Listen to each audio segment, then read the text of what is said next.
What kind of, introduction would you say that pain, how can we use hypnosis for pain treatment or pain control or pain release? Sure. Yeah.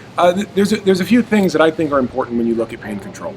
The first being that a lot of hypnotists are afraid of doing it because they think behavioral change, stop smoking, lose weight, something like that is easy because the fear factor is low. If I don't help someone, they don't lose weight this week, we can try something else. But if they don't get out of pain, then what? And I think the opposite of it's actually true. If someone's in pain, you get opportunity for real-time feedback. And you have the time to work with them in the room. And if you know hypnosis and you're not just reading a script, you can work with them dynamically and pay attention to them and help them get results with instant feedback, which is a lot of fun. The other piece of it, of course, being that people who are in pain are more willing to do what you say. They're much less resistant than somebody whose wife wants them to stop smoking, for example. When someone's in pain, they are willing to do what you tell them. So that's a piece. The other big piece is working as part of a treatment team. I work in drug rehab centers, so I'm working with people with chronic pain there, or doctors' offices and dentist offices. And in those places, I'm part of, like I said, a team. So knowing my role in that and helping the doctors use proper terminology, having the doctors help me use proper terminology from both of our perspectives to get the best patient outcome, and to create allies there. And not about who can do better work, but understanding that we're both doing different work that helps each other. And taking that idea and extending it to the patient, if they're in a treatment facility, and if they're in my office, they're a client. But working with that person, client, patient, whatever term is appropriate, to have them be part of that treatment team too. And to empower them to be the most important part of that team, because they're the ones who's going to live it, they're the ones who's going to feel it, and they're the ones who are going to internalize whatever we do.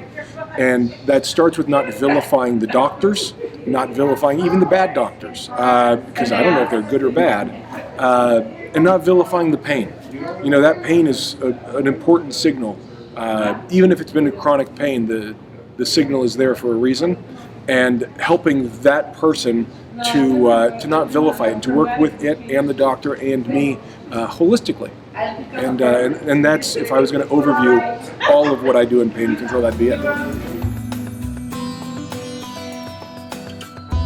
Really fast little insights. I work with doctors a lot, and I think well-intentioned doctors often say sentences like, "We're going to beat this together. You and I are going to fight this thing." And I think that's a bad phrase. Pain is not a dragon that we're going to slay. It is not our enemy.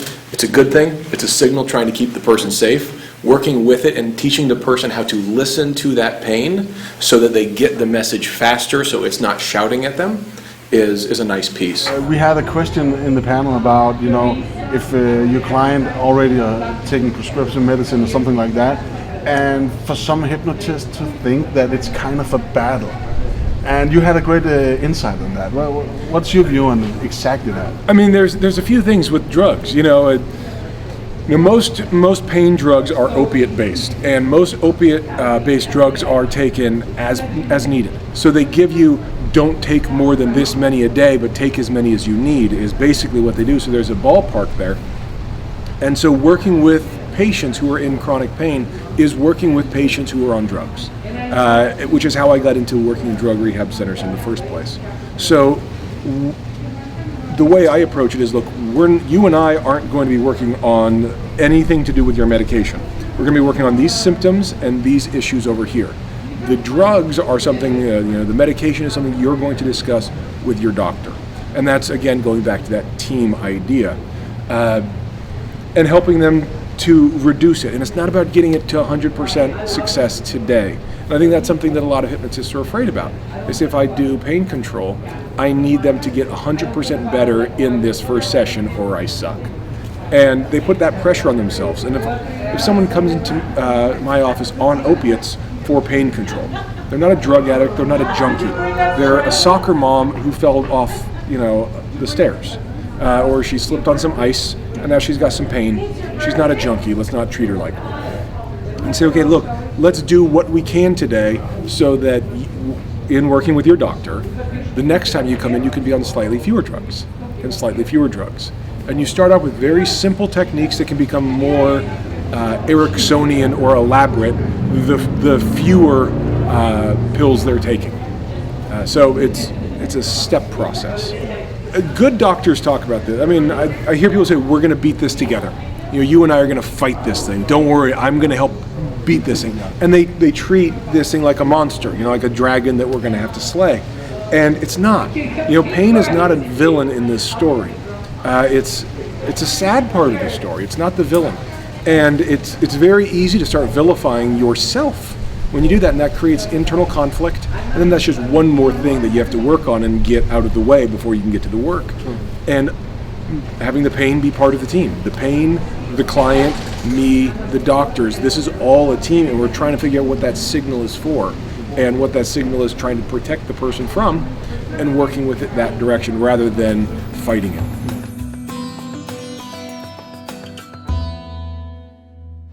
Let's say we're supposed to give a golden nugget for all those hypnotists out there watching you, following you. What would be your insight on how to work with pain in 2013? Pay attention. Pay attention to your client. I often tell my client, I don't know what we're going to do yet. And I don't, and I mean it sincerely, because I think if you are based on technique, you are limited by technique. And if you know 5 good techniques for pain control, and all 5 didn't work today with this client, then what's your job? Yeah. And a bad hypnotist will say, clearly it's just secondary gain. If what I know doesn't work, secondary gain is your problem instead of I don't know what I'm doing. And it's a defense mechanism that hypnotists use, and it's too bad. The piece of advice I would give is learn how to pay attention to your client, learn how to listen, how to be with them. They've been shuffled from one specialist to the other, and the doctors have been in and out of the room sometimes way too quickly. And just being able to be with them and listen to their descriptors, their submodalities, all those pieces, you can get a lot done just by doing that. If we look at pain as just as a subject, and we know how much, exactly from experience, how much that your mind interferes with the pain, or even, makes it stronger, even less stronger. Sure. How big an influence do you think that, simple things as society, family, media, provokes your pain to be even worse than it actually is? Maybe difficult to answer, but still. Yeah, it's not a blanket statement, because it definitely depends on the individual, but all the factors that come into the person's, not just their pain. And I think it's important to look at pain and look at suffering. And it's their suffering that's the problem. Because you can have a headache, and you can wake up with a headache and go to your job and have a great day at work, and you didn't suffer. Because you got into the job, you got into things, and there was pain there, but you had such a good day you didn't care. You were playing basketball and you jammed your finger, but you kept having fun. We're talking about the suffering piece there. And you talk about people who get labeled as a victim, as a complainer, as a whatever, and they get put into that box. And as the person who didn't show up to the kids' soccer game because they had another headache. And to the person who took too many drugs this week. Not deathly overdose, not drug addict partying. They took one too many Vicodin, or two too many Vicodin, and they were a little stoned. And now all of a sudden there's that view on them. And that suffering is in more than just their interpretation of pain. So all those, or a support group that encourages them, the bad ones encourage pity parties and encouraging them to keep score on whose pain is the most. And a bad support group will do that. A good one won't. A good one will focus on patient outcomes and quality of life. But there's all these other pieces that I keep coming back to when I look at the big picture of the constellation. It's not one star. And when a hypnotherapist sees that there's all these different aspects, they see just how much help they can be to a person in that quality of life. and to talk about something way different. Since your first, your own personal first experience with hypnosis back in the late 90s, and until now, up to now, a lot of stuff has happened. Yes. There's your school, we have the big conference coming up. What's happening with Scott Sandlin at this moment? Scott Sandlin's got a lot going on at this moment, sometimes too much. So I've got my private practice in the places where I'm on staff, and that's my job. And I love doing it. It's a really cool job. And then I have all these hobbies, these sort of side projects that I do. And the way I explain it is some people have stamp collections or a ship in a bottle or all these things. And it started off with hypnothoughts.com, which we're coming up to 13,000 hypnotists are on it. And a little over 2,000 hypnotists show up every day. And that's a very cool thing. And it's 5 years old, and this year we've decided we're going to have a live in-person conference. And so we're all getting together in Las Vegas in June. And we've got, many hundreds of hypnotists. They're all going to get together and teach and learn and share products and ideas and stories and insights and really get into that with each other. That is a little bit different than the other conferences. I've been going to all the conferences for years, and they're really great in terms of making friends and those sorts of things. And this one is really focusing on that collaboration and that fraternity. And so I've got that going on. I also we started an online school that is hpti.org, which is a Hypnosis Practitioner Training Institute. And that's based on the idea that being a successful hypnotist isn't just being good at hypnosis. There's a lot of education that can't be taught in 5 days in a hotel room. And I've taught those classes are fine, but they're not enough. And if you're taking a 5-day class, you have to learn hypnosis stuff. So what we've done is we've created a 1-year program that's online. And it's got a little over 500 hours of training online and 200 hours of internship in person. And we teach psychopharmacology. So when a client shows up and says, I'm on this medication, you know what that medication does and what its side effects are.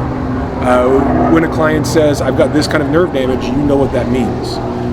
We teach law, we teach ethics, and people think that personal ethics and professional ethics are the same thing, and they're not, they're different things. And so we teach that. We teach these hypnotists how to critically think about hypnosis. There's a class on critical thinking, and on and on. So there's classes on NLP and hypnosis and stage hypnosis and history of hypnosis and regression and parts therapy, and all those are classes as well. And we have all the things that we think, building a private practice, the business of being a hypnotist. What's that? How to create a business plan. We have a class on that. Not because the money is the most important part of this, but because it needs to be part of the plan. Otherwise, you won't get to see clients full time. So that's the school that Richard Clark and I've been working on it for 10 years.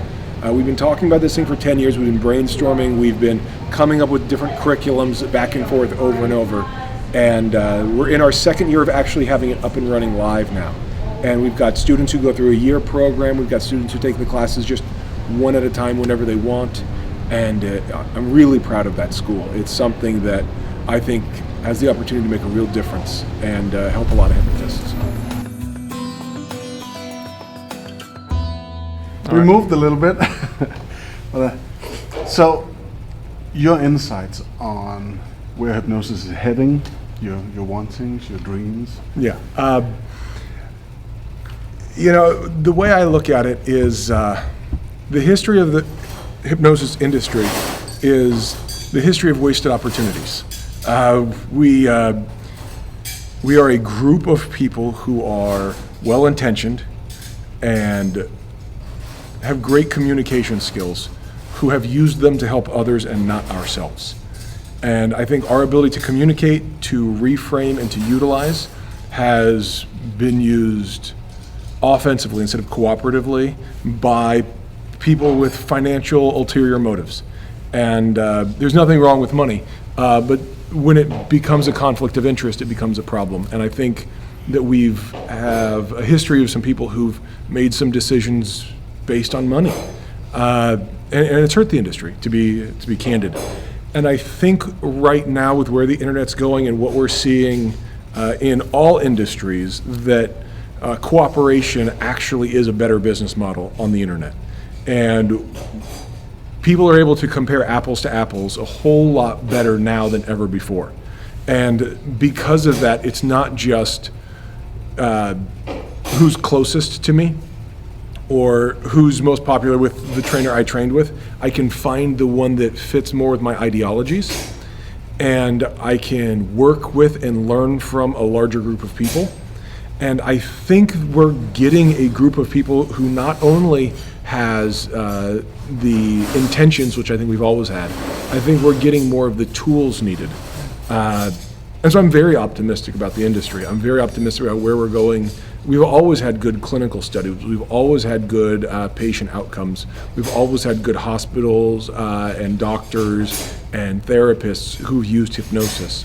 And the quote-unquote lay hypnotist, the unlicensed hypnotist, has been sort of relegated, to the back burner and as a footnote. And I think we are once again, not for the first time, but once again at a place where we can do something good with that.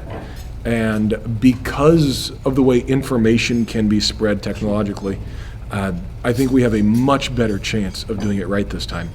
And if we don't get it right this time, maybe we'll get it right the next time. But it's not about one opportunity. We keep getting them. And if you study the history of hypnosis, which I have extensively, I mean, you can go back through all of it, and we have a class on it. It's pretty interesting. But when you study the history of hypnosis, you see where we could have done something if somebody had done something different. And you talk to the leaders in this industry, and you talk to them about decisions they've made, and you hear when somebody made a power move and did an end-around move, and went against their own word and did something to make a whole bunch of money and to provide for their children, to put food on their table. And I would never ask anybody to take food off of their kids' table, obviously.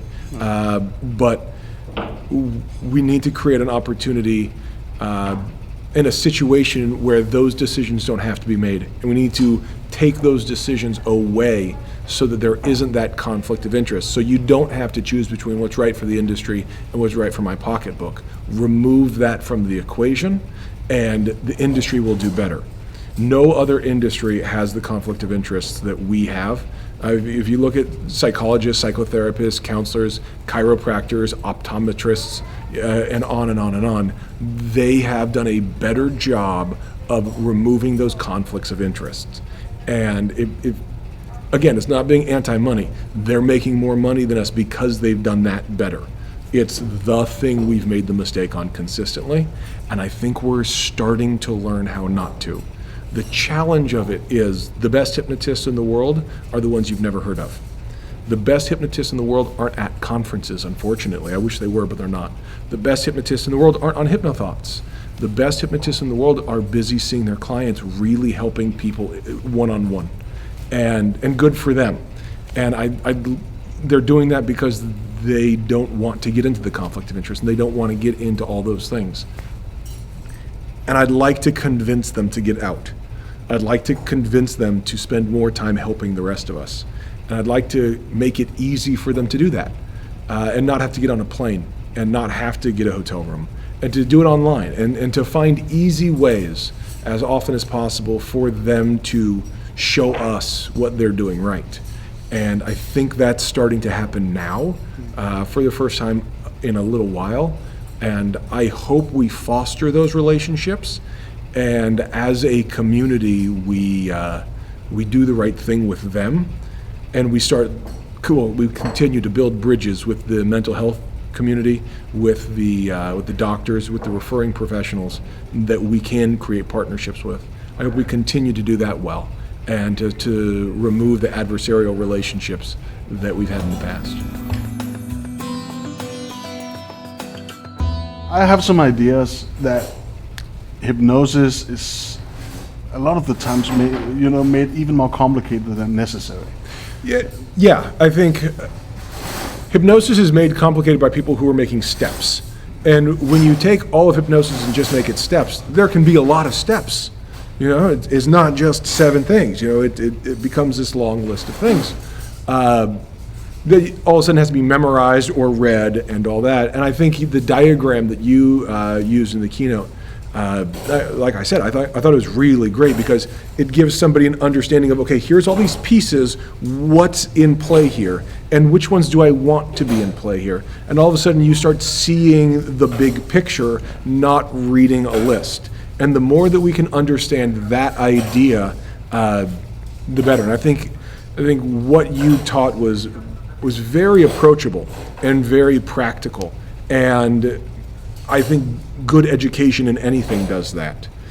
So I thought it was a lot of fun. And you're the first person who's hypnotized me in a long time. I don't get to be a demo subject very often. So it was cool to get to actually be the subject for a rapid induction. It was cool. So it was a good experience. It was a great experience, yeah.